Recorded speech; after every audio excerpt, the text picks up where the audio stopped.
All right. So, hi everyone.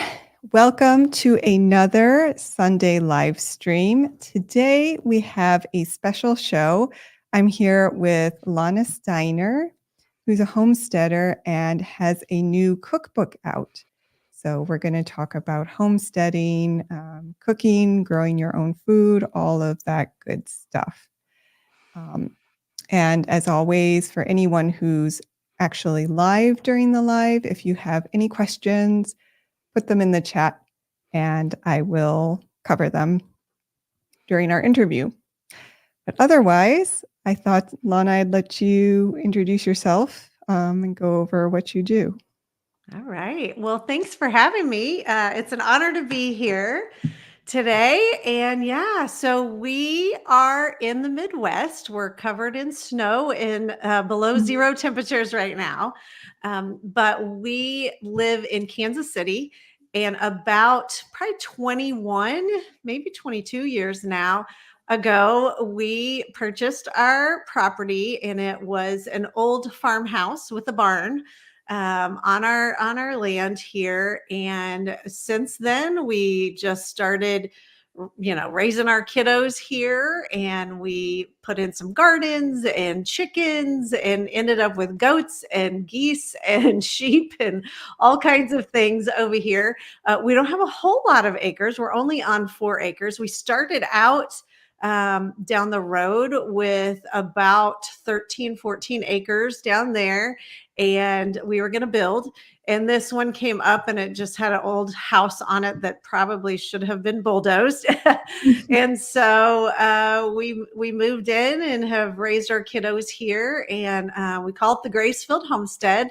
And last fall, we had our first book come out called The Gracefield Homestead: Lessons Learned on Faith, Family, and the Farm. It's the book. It has 2 little baby goats on it. You might have seen it in Sam's Club or Target or Walmart. And then just this past couple of months ago, we came out with our cookbook. So we grow a lot of our own food here. We do a lot of scratch recipes and canning and sourdough and all that kind of fun stuff. So it's a lot of work, but we wouldn't have it any other way. So thanks for having me. Yeah. Well, a lot of great stuff here. I have a lot of questions, but I guess first let's cover cooking and your cookbook. And if someone does want to buy land, raise their own food, what are some tips you have for home cooking based on the food you grow yourself? Yeah. Well, first of all, it's really we didn't know what the heck we were doing when we first bought our land. We were just young kids and just, had a lot of energy, didn't have any money, but we were ready just to do whatever we needed to do. So, the first tip I would have for anyone is to kind of plan out the garden based on the foods and the recipes that they like. And so, we kind of got caught up. It's hard with all the social media scene and comparison and Pinterest and all the things that you just want to do it all. But I really recommend penning down, what is it that your family likes to eat? And what are their favorite vegetables or fruits? And start with that on your land. If you love strawberries, that should be the first thing you put in as a strawberry patch, and build a bed for that and get that going. Or if it's fruit trees, or if it's grapevines, or if you're like these Italian families that just love tomato sauce and all the things with that, you definitely want to dial into the tomatoes. And so really we start with what we like, and you're kind of a year in advance when you're planning out your garden, because you have to start the seeds and all those things and go through the season. And then it comes time, at the end of, it's usually August, where we're just picking all kinds of tomatoes and all the veggies and all the fruit trees. And then it's processing those and making sure you have it in the way that your family is going to use it in the recipes. So for example, in our cookbook, we have a section kind of in the back. It's called the Apothecary Pantry. And it's really all about those kind of homegrown, we call it the pharmacy, the kombucha and the sourdough and those types of things. And so you just want to plan out what you're growing only based on what you love. We did get caught up, and I was growing eggplant, and come to find out not a one of us in our family liked eggplant. So, there's no real reason to grow anything that you don't just love. But it is something about when you're taking those fresh eggs out of the chicken coop, or you're getting those tomatoes or peppers or onions right out of the ground, and you come right in and you make a big breakfast with it. Of course, you can get all those things from the grocery store, but it just seems to taste better when it's from your own backyard. And there's something really special about kind of slowing down. I used to work in the finance world, and was downtown corporate America and driving in an hour of traffic. And we kind of gave up that life to move to the homestead and kind of slow down. And so there is something very special about all the time that it takes. It is a lot of work. They say slow living or simple living, and it's not necessarily an easy life by any means. But it does cause you to slow down, and then you're chopping your vegetables, and you're cutting up those tomatoes, and you're making those eggs with the ones that you love. And it's really a recipe for the good life. Getting on some land, and you don't need a whole lot of it, but just getting on some land and taking those steps yourself just causes you to slow down and prioritize and really, truly spend time with the people that you love. That's great. A lot of profound wisdom there, Yeah. and Mhm. I have a lot more questions, but first I see that there's some comments in the chat. So Charlie's saying he'd be interested to see the house that you salvaged and what it looks like Okay. now. Yeah. Yeah. um, So if it's in our book, of course, we have it in the Gracefield Homestead book that you can find on Amazon. But, on our Instagram, we have some pictures of, we don't have a lot of before and after. My goodness, we really should have just probably bulldozed it down. But it was, it's 122-year-old house now. When we purchased it, it was right around 100 years old. And there had been a remodel in there. So there was green shag carpet, and it was just a mess. The floors, you could stomp through the floors into the ground, into the crawl space. And so it was a complete renovation.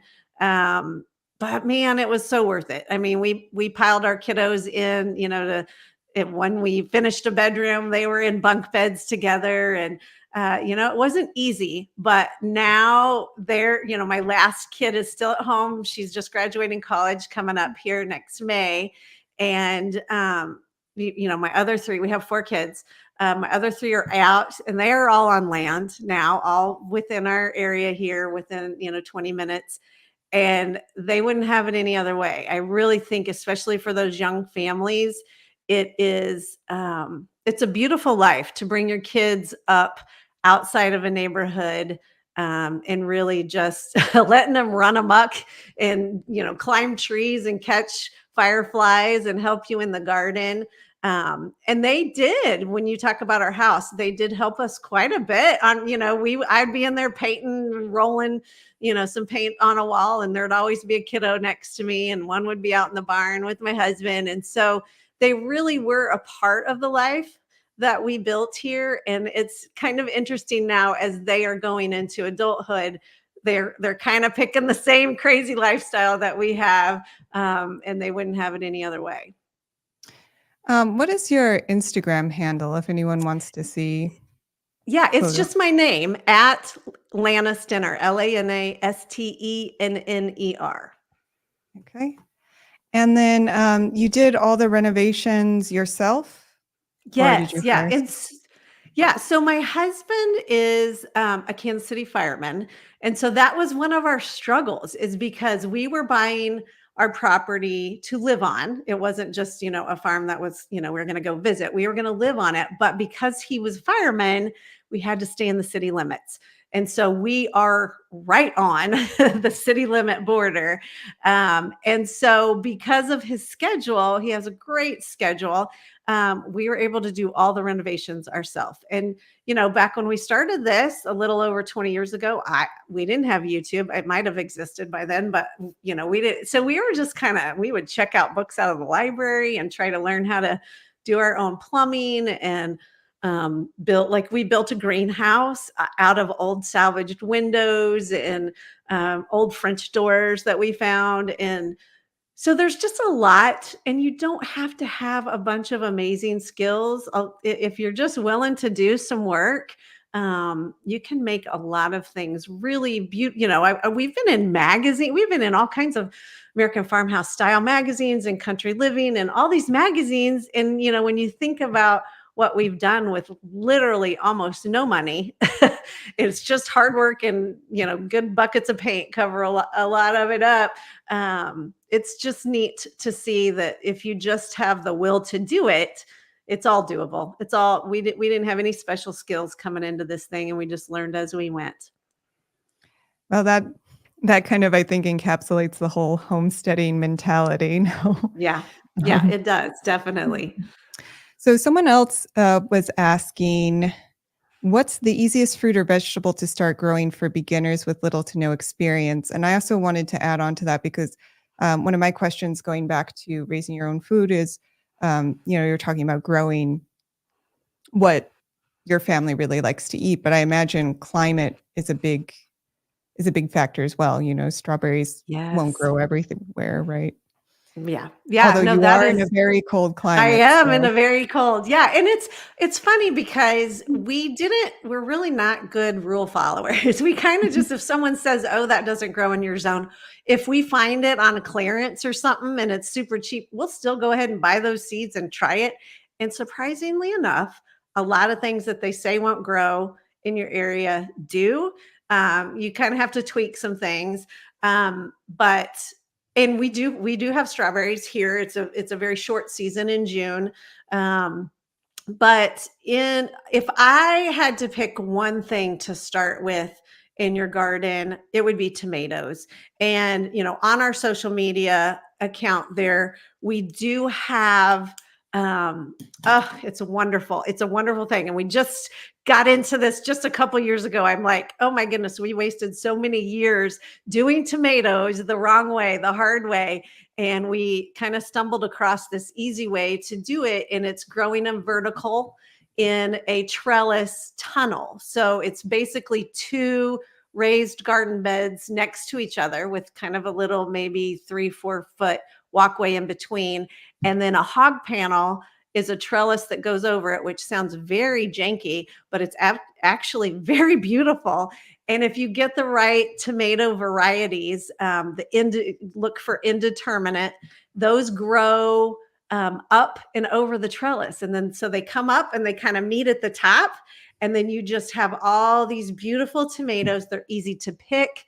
And it keeps you from having all the problems that tomatoes normally have, which a lot of times tomatoes, they're so bushy that they get moldy because airflow can't go through all the leaves. And there's just a lot of different pests and things that can happen with tomatoes.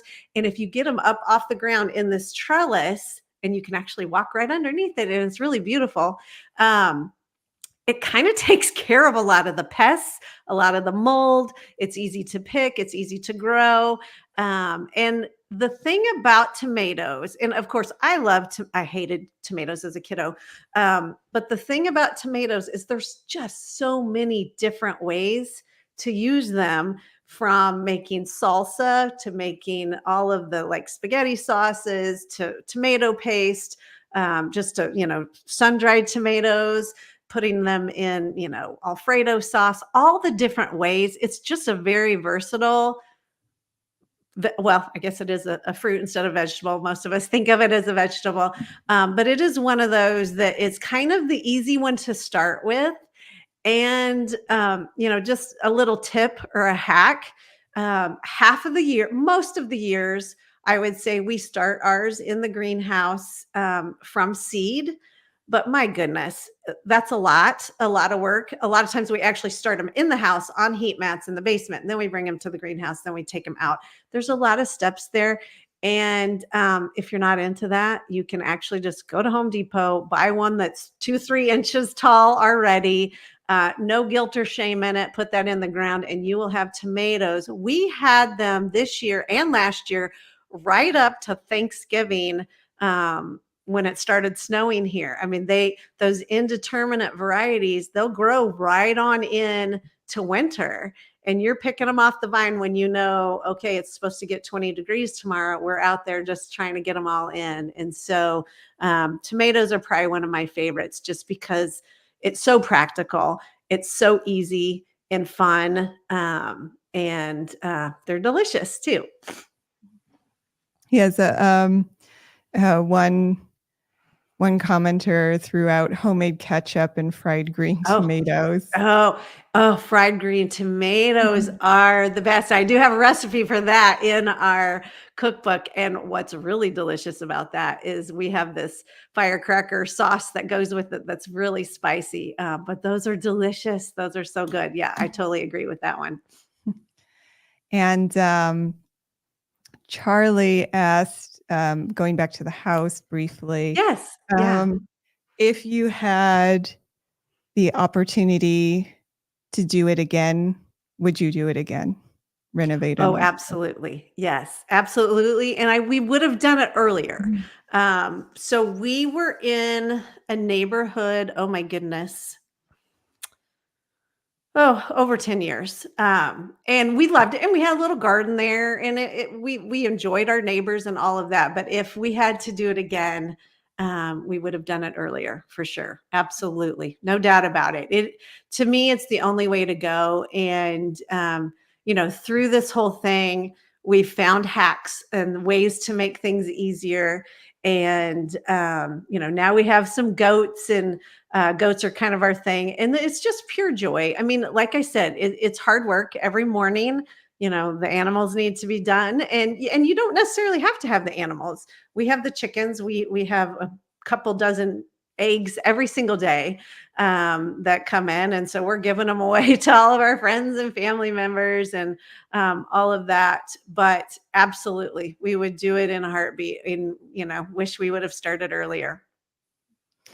And I want to get to sourdough because you've mentioned it a couple times. But first, just to wrap up on the tomatoes, Yeah. do you? I don't know if you grow them any indoors at all, but one of the watchers was saying they would probably grow tomatoes indoors, and I think a lot of people who have yet to buy land would have to start Mhm. that way, growing indoors. So, any tips for growing tomatoes or produce Yeah, indoors? Mm. absolutely. You totally can do it. We, like I said, in our basement, we just have an unfinished, cement floor, cold basement down there. And we got a couple racks, kind of a little bit like this one over here that's behind me. Just metal racks we bought off of Amazon, and we have some grow lights and some heat mats. And so those kind of start our seeds, and we end up moving them when they're a few inches tall out into the greenhouse, and they kind of stay there for a little while, and then we move them outside. However, we have done tomatoes in a container garden. We call it a little salsa container garden. And it's really just a big garden container, a couple feet wide here. And you can have one grow light on it. And in that salsa container garden is one tomato plant, one pepper plant, some cilantro, any herbs that you like with that type of thing. And you can just grow it right there in a corner by a window. A lot of times indoors, you will need a little grow light, and those are just a bulb. You can get those at Home Depot or any garden center. But yes, absolutely, you can do that. And surprisingly enough, even in our cold temperatures here, out in our barn, we have the back of our barn. And again, it's below zero right now. The back of our barn has a big window on it, And there are things growing, not that we planted, but we really do have to like go in there and weed stuff out because the way the sunlight hits it, it comes right in and is hot and it's a good growing environment. So absolutely you can do this indoors too. All right. And Ryan asked, have you tried planting tomatoes inverted? Invert you know what? No, I have not. No, we do vertical, meaning go from the Mm. ground up, but I have not done it the other direction. I have seen that in contain like hanging baskets where they go down, but I have not done that. No, but I have seen people have good success with that. So again, don't follow any rules. Try it as long as you're not spending a lot of money. I mean, if you think about a packet of seeds of tomatoes, it may be $2 and you're going to have, I don't know, 40 plants out of one packet of seeds.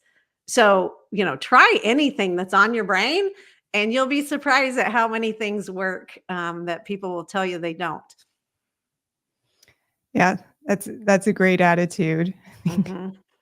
And again, what you need if you're going to get into homesteading, I imagine. Right. Um, I did want to ask you about sourdough. You make your own sourdough. Do you grow the wheat as well? We do not. No. We know people that do that, but no, we make our own starter. We start with a whole wheat flour and we have a recipe in our cookbook that just gets you to the starter. And it's about a 7-day process and it's just really water and salt, and a little flour. And, you have to mix it and do some different things for a few days. And then you have this starter and you can make all kinds of different things, pancakes and cinnamon rolls and different breads and all of that. And it is a little more complex.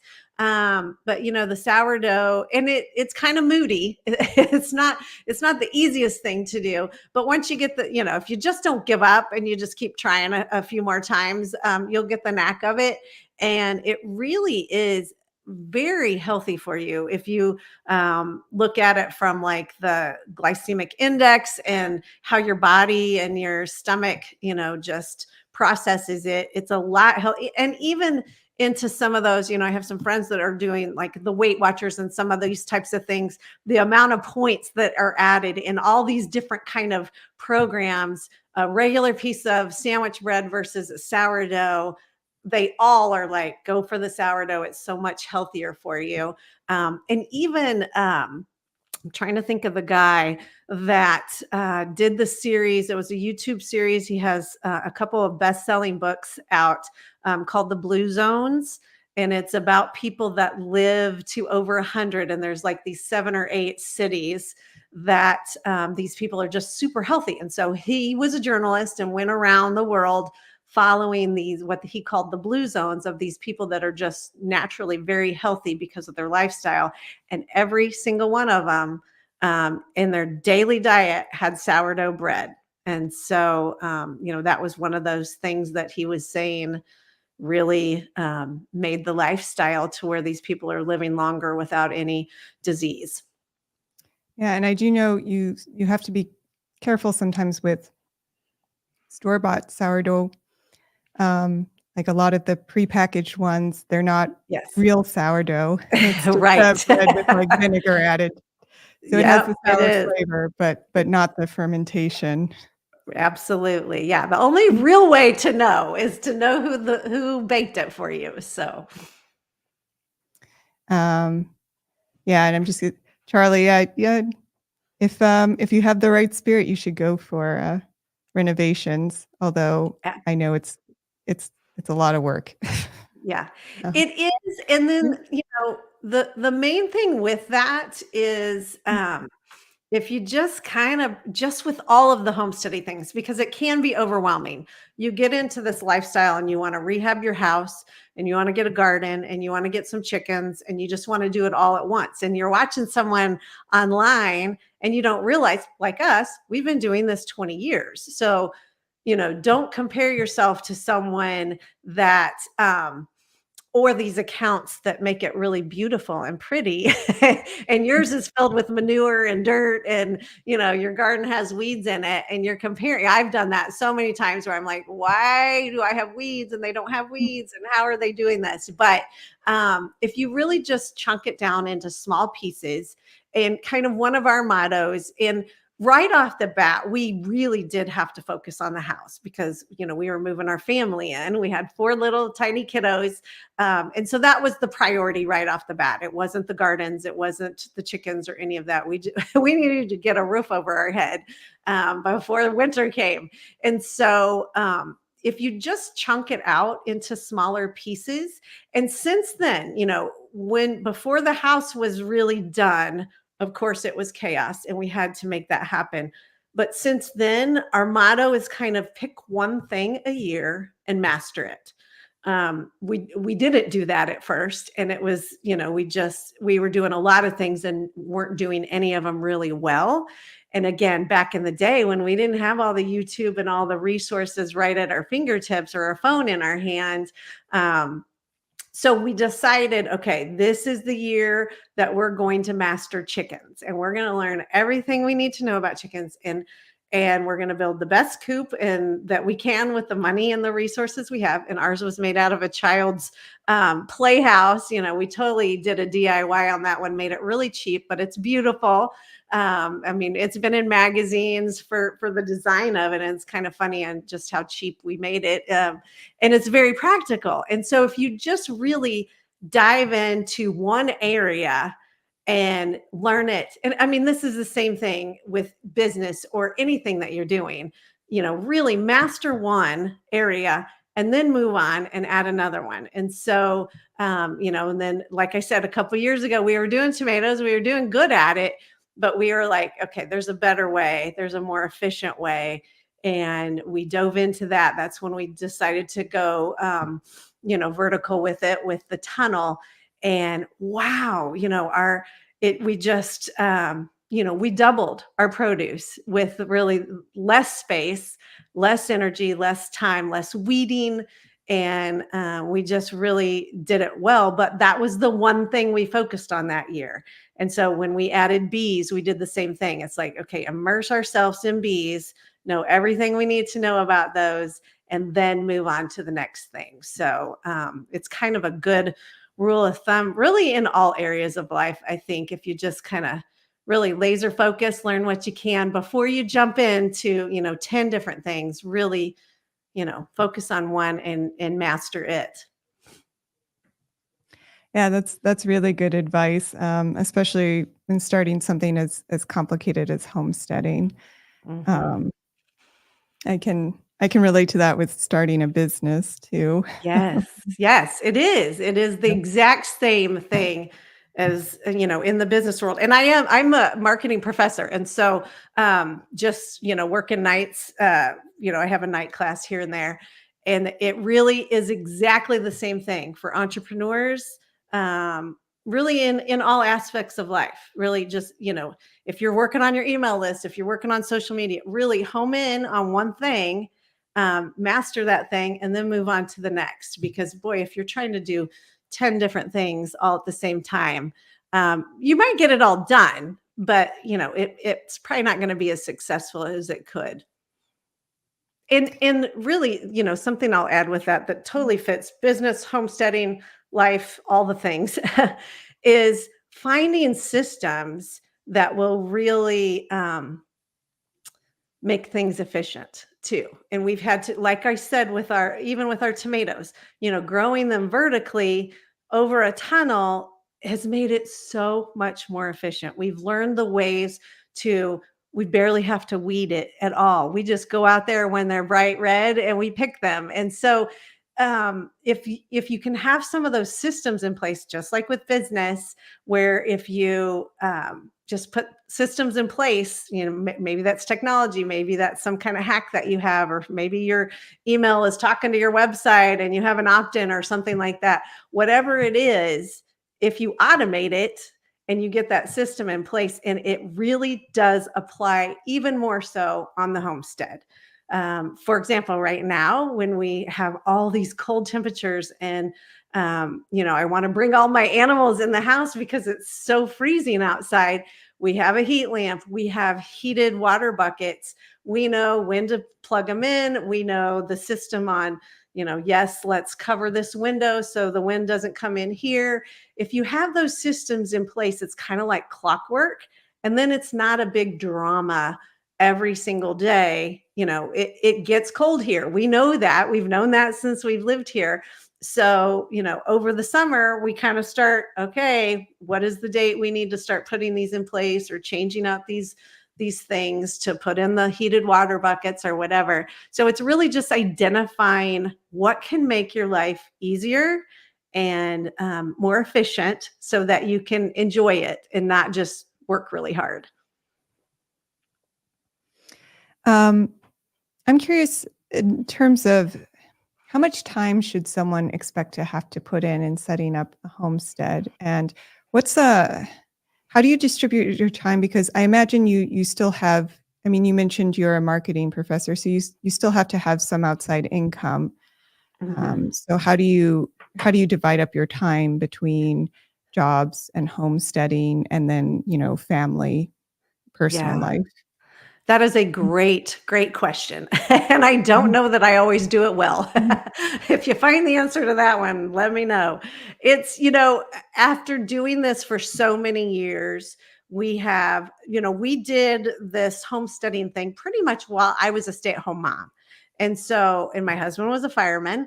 And so he had, many days after, like he'd work a 24-hour shift and he'd have 2 days off. So we were very blessed and lucky. Although we didn't have a lot of money, we did have a lot of time while our kiddos were being raised to put into the homestead and build these things and do these projects. Now that pretty much all of our garden beds are built and the chicken coop is built and we're kind of on maintenance, with everything. We're not starting big new projects. We have our fruit trees in and we have our grapevines in. Now that we're there, it's definitely less than an hour a day for one of us.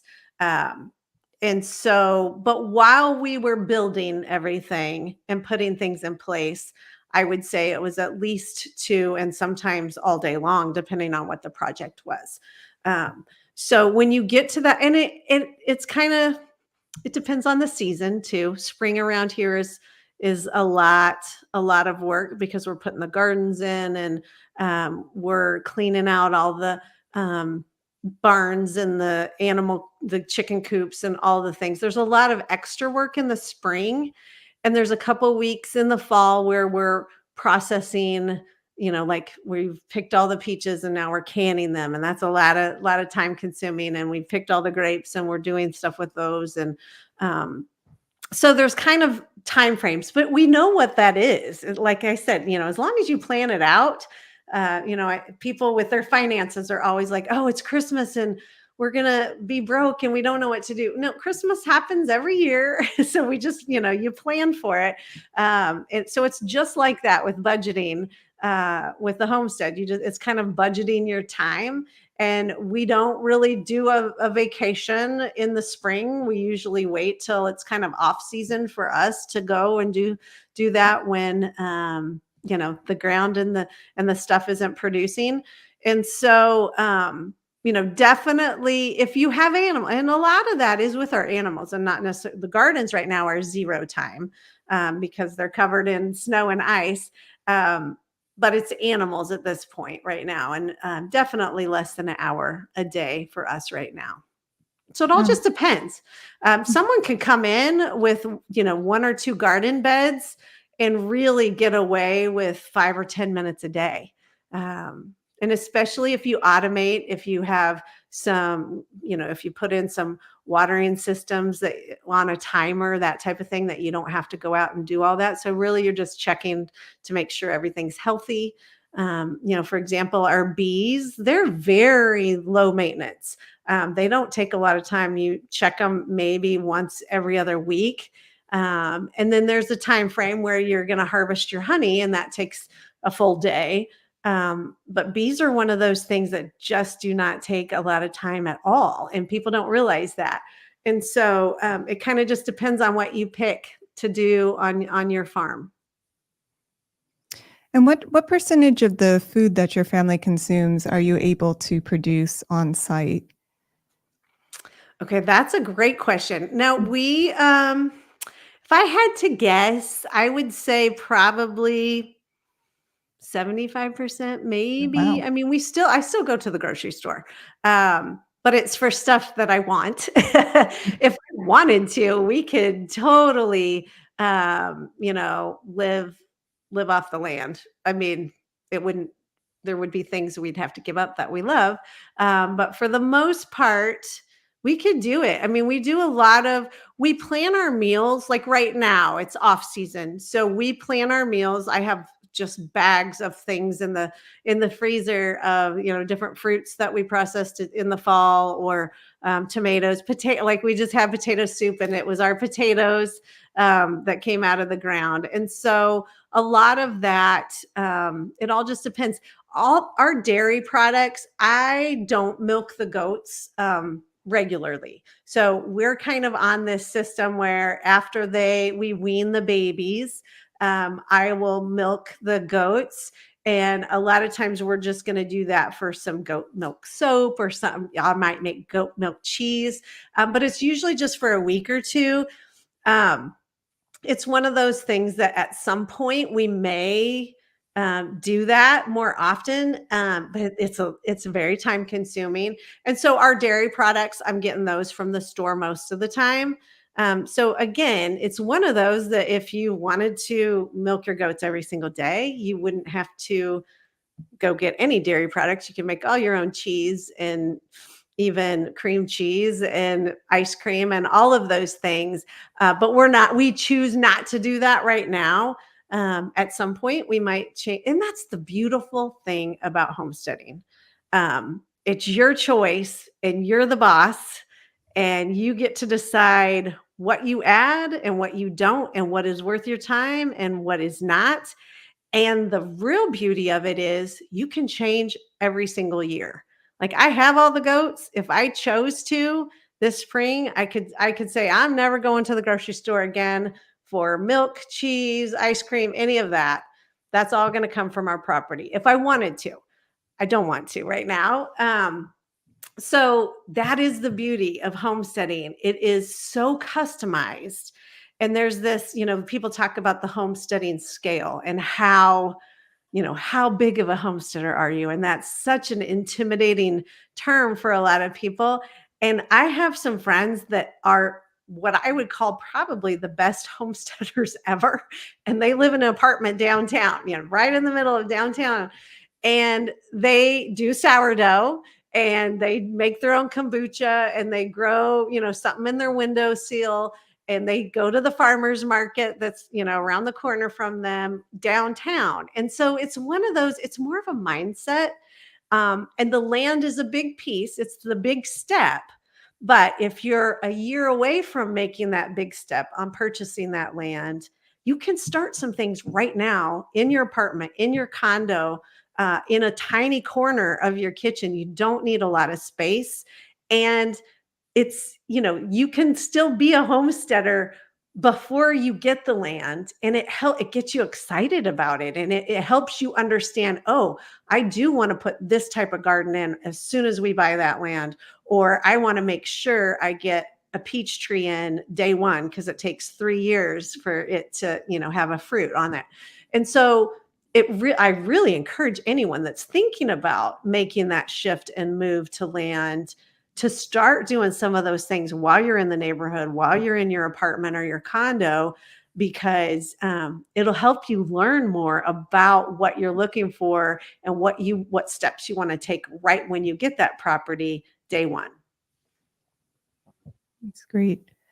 And any tips for people who are actively looking for land right now and Mhm. trying to evaluate what would make a good homesteading property?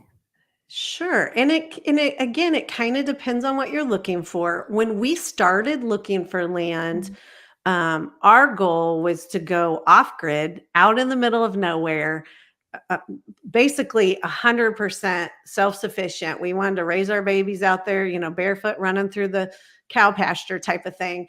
And it just wasn't feasible for us because my husband's his dream job had us having to live within the city limits. And we thought, okay, there's no land in the city limits, but there is. I mean, it's not as much, but it's still there. And so it's really just evaluating what is realistic for you.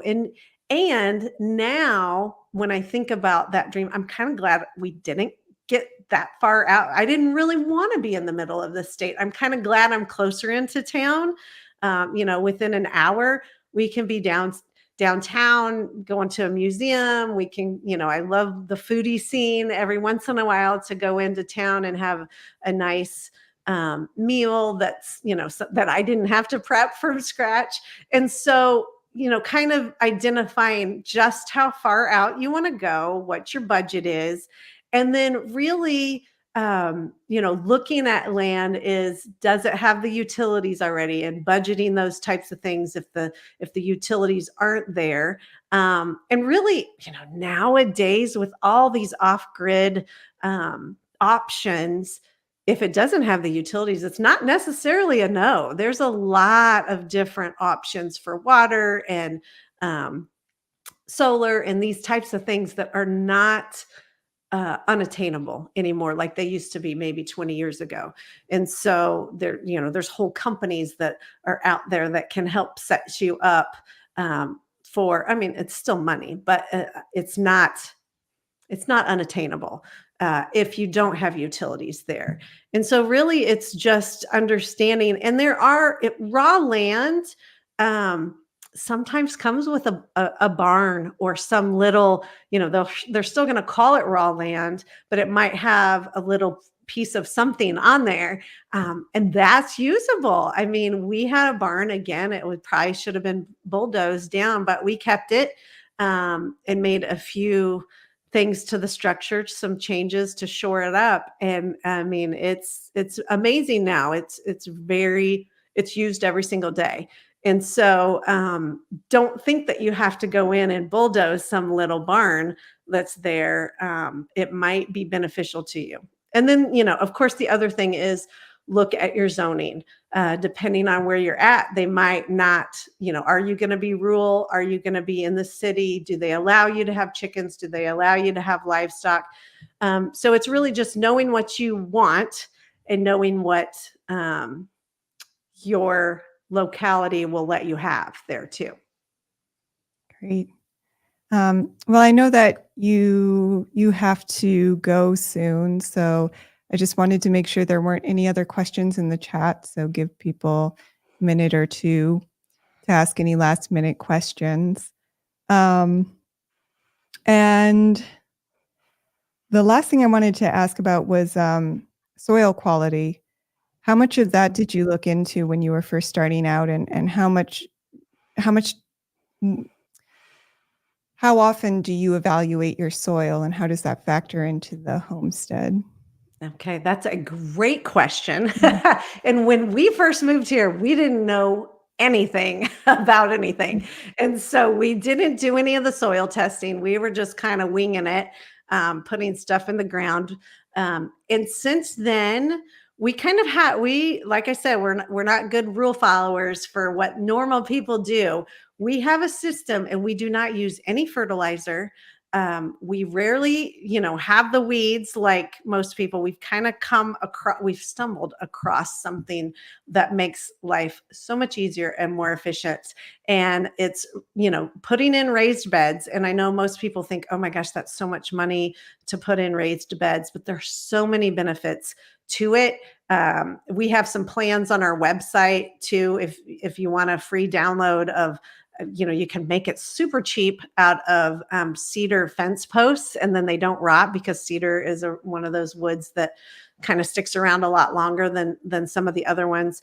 But even if it's metal, whatever, we've flipped a bookshelf over and actually filled it with soil and use that. And it's really, the shelves really make good dividers for different vegetables. And so, you can just take something that you have, but the raised beds, what we do now for soil quality with that is, and we just have this beautiful system, and it's not like, we're really trying to be these environmentalists, but it really does work. We take, when we clean out the coop, in the hay that has their manure, or the goats that has their hay and manure in it, and we just put it on our beds. And we do that in the late fall after we've had our last harvest. We pile those high with their hay and manure, and it's a compost, and it breaks down. It keeps the weeds from coming. It aerates the soil, because as it breaks down, if you think about hay, there's little pieces like this. And so there's airflow going through it. And so the soil is super, super healthy, and we don't have to do a dang thing to it. It makes it so nice and easy. And that is the only thing we do. We don't test our soil. We don't add fertilizers. We don't do any of those things, except for in the fall, we pile it high with, when we clean out the chicken or the goat bin. And a lot of times too, if we rake up some leaves, we'll throw those on for the compost.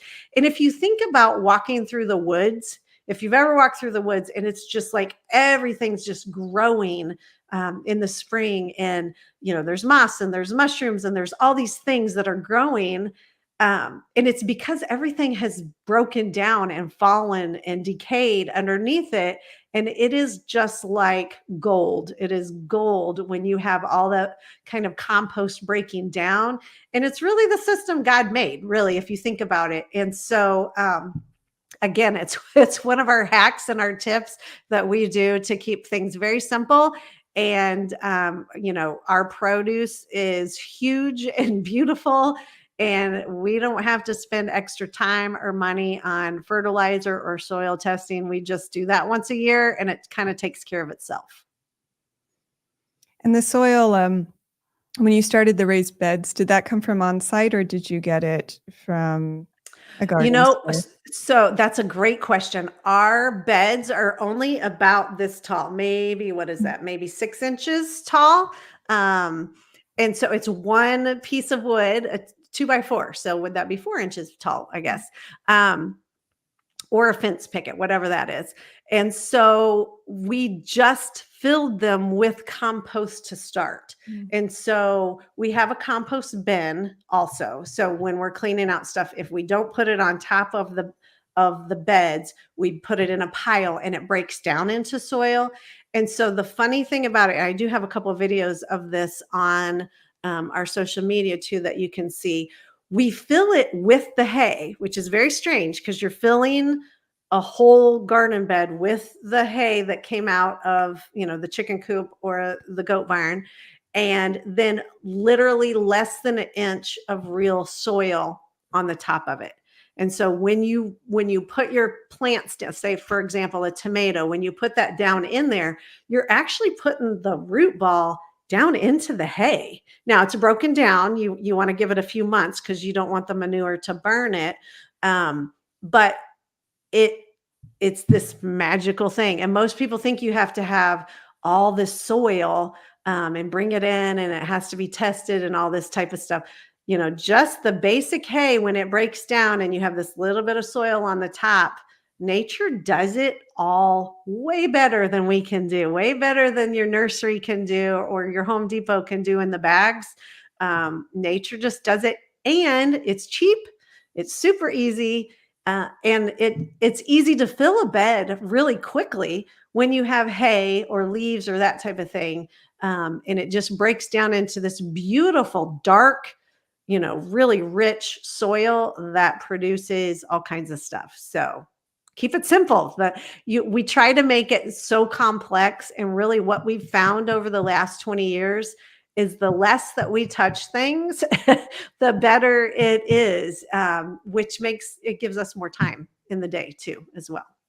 Oh, that's great. Well, I'm going to let you go, because I know you have another appointment coming up. But what's your website and how can anyone reach out to you if they want to learn more? Sure, sure. So our website is just Lana Stenner, LANASTENNER.com. You can find both of our books on Amazon, the Gracefield Homestead and the Gracefield Homestead Cookbook. And our social media on Instagram and Facebook is just Lana Stenner. And TikTok, funny enough, people love my goats. They don't care about me. Mhm. They love the goats. So TikTok is kind of taken off, and it's Lana Stinner and the Goat Gang over on TikTok. So yeah, we have a podcast called The Gracefield Grit. And that's in all the places, Apple, Spotify, all those types of things. But you can find most of the stuff on our website at lanastinner.com. But thanks for having me. This has been a lot of fun. I've enjoyed this. Yeah, this was great. A lot of really great information. I think it was very positive to hear how you can do so much with, I mean, it's a lot of work, but it seems like relatively simple tools. So It is you made it seem totally. really accessible for anyone who Yeah. wants to try homesteading. If we can do it, anyone can do it. And Mhm. it's just, it's just taking baby steps and you'll get there. Yeah.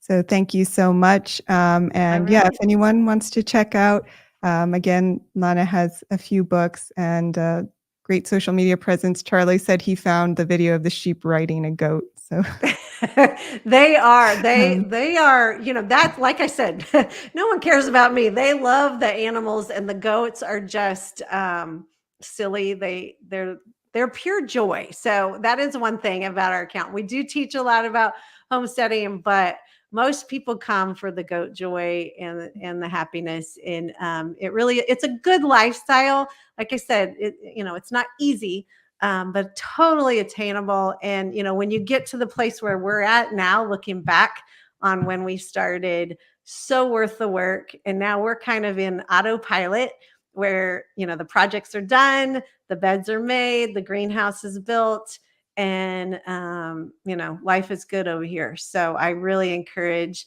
your audience to go for it. It doesn't take a lot of money and it doesn't take a lot of time. well, thank you so much. This All was right. Thanks. wonderful. All Have a right, good one. Thank you so much. you too. All right. And so for everyone else, I'm just going to take 5 minutes to do our vacation giveaway. Um, so I know many of you are familiar with this already, but basically it's a vacation voucher valid for a 3-night, sometimes 4-night stay, one of over 50 locations. The hotel stay is complimentary, but you do have to pay the taxes. And the way it works is if you win, I'll give you my email address. You can send me an email. I'll send you the list of locations. You can select one, and then I'll send you the voucher. You have 7 days to redeem the voucher. When you redeem it, you pay the taxes, but you don't actually have to book the hotel stay for 18 months. So you have 18 months to decide when you want to go. I will note that there's usually a small fee for weekend bookings. I think it's like $50 a night, and most major holidays are going to be blocked out. So those are some things to keep in mind. The other 2 other important things, because this has come up before. One, you're not able to see all the hotels that are available, I don't think, until you redeem the voucher, but there should be a couple hotels in every location. The other thing is you're only allowed to redeem 1 voucher every 12 months. So some of you have already won vouchers. If that's the case, you can give the voucher as a present to a friend or family member, or I can give you a hotel savings card. I believe it's worth $200. So those are the basics. And if you'd like to participate, just say yes in the chat. And while people are saying yes, we should hold off on the conversation just to make it clear. But you'll get a number based on when you said yes. So the first person is 1, second is 2, so on and so on. And then I'll have Google randomly select a number. And so I'll give everyone about 2 minutes to decide whether they want to participate. The other thing I wanted to mention today is that So the big news is that this will be the last live stream for a while because I am actually in my third trimester and my due date's in a week and a half. So I won't be able to do live streams for a while. The good news, though, is that I've had so much fun doing the interviews on the live stream that I've had the past month or so that my partner Abby and I started another channel where we're just doing interviews. And that's going to be one of our main projects moving forward. So we're going to have a lot of great guests. I hope to do, more homesteading and real estate, but we are also opening it up to a wide audience. So we've had some really interesting people on there. I shared on the community tab, we interviewed an expert in worm composting, but then we also just recently posted a video of the man who actually managed all of Tony Robbins' fire walks. So that was an interesting one as well. So if you like these interviews, you may want to check out that channel.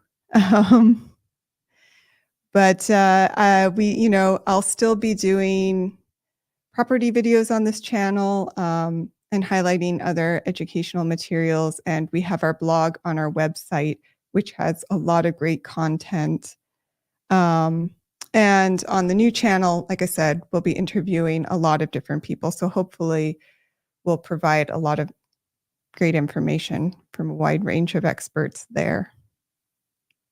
So has everyone said yes who wants to participate?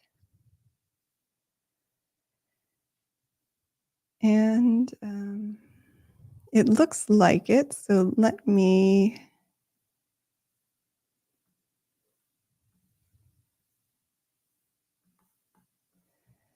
I'll share my screen so we can pick a random number. Oh, thank you, Charlie. I'm glad this has been helpful. Today's interview was really great. Lana is certainly a real inspiration. So, okay. Hopefully you can all see my screen now. Looks like we have 6 participants. And I'll just wait 10 more seconds to make sure no one else wanted to join in. So, okay. And the winner is number 4, my lucky number. And that's Jeremiah. Congratulations. So if you want to send me an email, I can send you the list of locations and more information on the vacation giveaway. For everyone else, thank you so much for joining. This was a great turnout today. And thank you for participating. Lana was wonderful. Really enjoyed that interview. I hope it was very useful for all of you as well. And I'm sorry I won't be seeing you next weekend, but I may actually be in the hospital at that point. So wait. I think Jeremiah is number 4. 2, 3, 4. Yeah.